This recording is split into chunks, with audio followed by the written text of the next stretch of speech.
अस्सलाम वालेकुम। कैसे आप सब? उम्मीद के साथ कि आप सब ठीक होंगे। आज हम बात करेंगे आयरन डेफिशिएंसी एनीमिया पर। खून की कमी एक संगीन बीमारी है।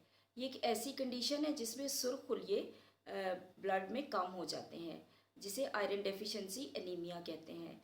और ये आरबीसीज जो है ये हमारे बॉडी में इसका ब्लड में बहुत अहम रोल होता है। एक तो ये कि ये सुर्खुलिये बनाता है आयरन, और दूसरा ये कि ये आरबीसीज जो होते हैं ये हमारी बॉडी तक ऑक्सीजन को ट्रांसपोर्ट करते हैं, यानी कि ऑक्सीजन ट्रांसपोर्टर है ये। और अगर इसकी कमी हो जाती है तो ऑक्सीजन भी प्रॉपर बॉडी टिश्यूज़ को नहीं मिलता है। तो ये एक काफ़ी संगीन बीमारी है।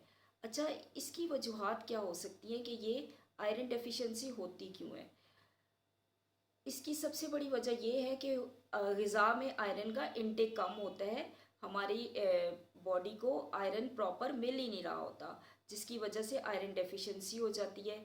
और ब्लड लॉस हो सकता है, जिसकी वजह से आयरन की कमी हो सकती है, आरबीसीज कम हो जाएंगे। और कुछ वेजिटेबल डाइट्स लेते हैं लोग, मतलब वो बाकी चीज़ें नहीं इस्तेमाल कर रहे होते हैं, जिसकी वजह से आयरन डेफिशिएंसी हो जाती है। और कुछ लोगों में आयरन की एब्जॉर्प्शन नहीं हो रही होती है, मेल अब्जॉर्प्शन की वजह से आयरन डेफिशिएंसी होती है। कोई ऐसी स्टमक की गैस्ट्रो इंटेस्टाइनल प्रॉब्लम हो सकते हैं, जिसकी वजह से हो सकता है कि आयरन एब्जॉर्ब ही नहीं हो रहा होता ब्लड में, जिसकी वजह से डेफिशिएंसी हो सकती है। और दूसरा ये कि इनटेक बढ़ जाता है, प्रेगनेंसी में आयरन का इनटेक बढ़ जाता है तो भी आयरन डेफिशिएंसी एनीमिया हो जाता है। प्रॉपर आयरन अगर ना लिया जाए प्रेगनेंसी में तो बहुत ज़्यादा एनीमिया हो जाता है, जो कि एक बड़ा मसला है। और इसके अलावा ये कि ब्लड लॉस हो रहा है, रिप्रोडक्टिव एज जो फीमेल्स में होती है उसमें आयरन डेफिशिएंसी होती है। और इसके अलावा भी कोई ऐसी डिजीज़ हो सकती हैं जिसमें ब्लड लॉस हो रहा है, तो जिसकी वजह से आयरन डेफिशिएंसी होगी। तो ये हमारी बॉडी के लिए बहुत ही एक ज़रूरी, हमारे ब्लड के लिए आयरन जो है बहुत ज़रूरी एक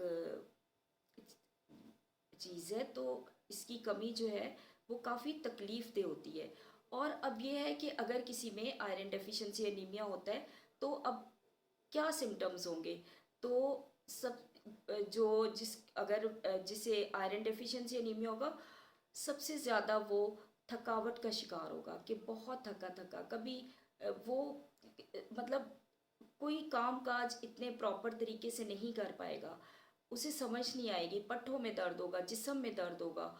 और कुछ लोगों को तो ज़्यादा ही एनीमिया हो जाता है, तो फिर वो लो ग्रेड फ़ीवर भी होना शुरू हो जाता है, और बहुत से मल्टीपल प्रॉब्लम इसके साथ स्टार्ट हो जाते हैं। और इसमें स्किन बहुत पेल नज़र आएगी, बड़ा मुरझाया हुआ रंग, पीला-पीला, और हाथ पाँव ठंडे होंगे। और कोल्ड एंड क्लेमनी जिसे कहते हैं कि बहुत वीकनेस होगी, बहुत ज़्यादा वीकनेस महसूस होती है। तो जिस्म में दर्द रहता है इसमें। तो आयरन डेफिशिएंसी हमारे जिस्म के लिए बहुत नुकसानदेह होता है।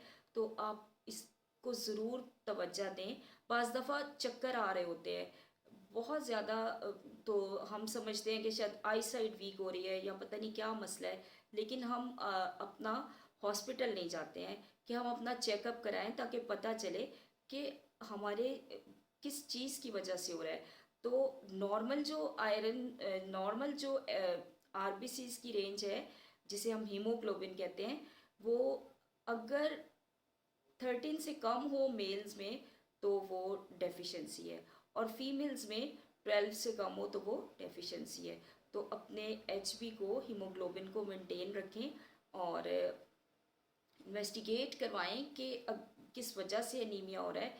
और आयरन डेफिशिएंसी है तो फिर इसकी ट्रीटमेंट करवाई जाए, और डॉक्टर की एडवाइस से आप मेडिसिन लें। इसकी सप्लीमेंट्स हैं, इसकी टैबलेट्स, आयरन की टैबलेट्स होती हैं जो कि काफ़ी मुफीद होती हैं, और इससे आयरन डेफिशिएंसी काफ़ी हद तक आपके ब्लड में पूरी हो जाती है। तो डाइट से तो सबसे पहले डाइट से हमें इम्प्रूव करना चाहिए। और डाइट में अगर हम वेजिटेबल्स की बात करें तो पालक, आलू और मशरूम्स हैं। इसके अलावा बहुत सी सब्जियां हरे पत्तों वाली जिनमें ये जो धनिया है, पार्सले है, इससे भी आयरन डेफिशिएंसी पूरी होती है। और इसके अलावा ये बीफ खाने से आयरन डेफिशिएंसी पूरी होती है। फ़िश है, एग्स हैं, अंडे हैं। 2 अंडे खाएं और अंडे की जर्दी में आयरन ज़्यादा होता है। और इसके अलावा नट्स खाने से आयरन डेफिशिएंसी पूरी हो जाती है। नट्स में आप पिस्ता है, काजू में ज़्यादा मिकदार में आयरन होता है। काजू, पिस्ता, बादाम, अखरोट और इसके अलावा कद्दू के बीज जो होते हैं, कद्दू के बीज में भी काफ़ी आयरन पाया जाता है। और चुकंदर बहुत अच्छी सोर्स है, चुकंदर है। और फ्रूट्स में जो आ जाते हैं सेब, केला, आड़ू और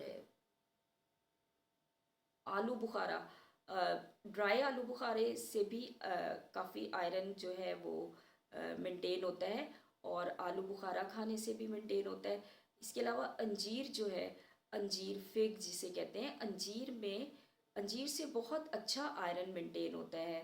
और इसके अलावा भी बहुत अनार अनार बहुत बेस्ट है और अनार के मौसम में अनार ज़रूर खाने चाहिए।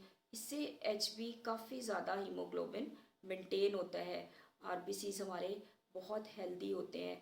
और आरबीसीज की एज जो होती है, आरबीसीज 120 दिनों तक, उसके बाद फिर ये डेड हो जाते हैं और नए आरबीसीज बनते रहते हैं। तो आप अपनी फ्रेश सब्जियों से, फ्रूट से और ये नट्स वगैरह से अपने आयरन को मेंटेन करें ताकि खून की कमी जो है वो पूरी हो सके। तो अपना बहुत ख्याल रखना है, क्योंकि अगर आयरन डेफिशिएंसी क्रॉनिक हो जाएगी, बढ़ती जाएगी, तो इसके साथ साथ बहुत सी बीमारियां लग जाती हैं। और उन बीमारियों की भी लिस्ट हम डिस्कस करेंगे बाद में, ताकि उन बीमारियों का भी पता चले। और प्रॉपर तरीके से आपने डाइट लेनी है। दूध, दही, ये सारी चीज़ें बहुत अहम हैं। अपनी खुराक में ये सारी चीज़ों को शामिल करें और अपना बहुत सा ख्याल रखें और अपनी सेहत पे कभी कॉम्प्रोमाइज़ ना करें, क्योंकि आपकी सेहत आपके लिए बहुत अहम है। तो मेरी दुआएं हैं आपके साथ कि आप हमेशा खुश रहें। और इसी तरह से मैं आपके लिए वीडियोस बनाती रहूँगी। और आप प्लीज़ मेरे चैनल को अगर सब्सक्राइब नहीं किया तो सब्सक्राइब करें, लाइक करें, शेयर करें।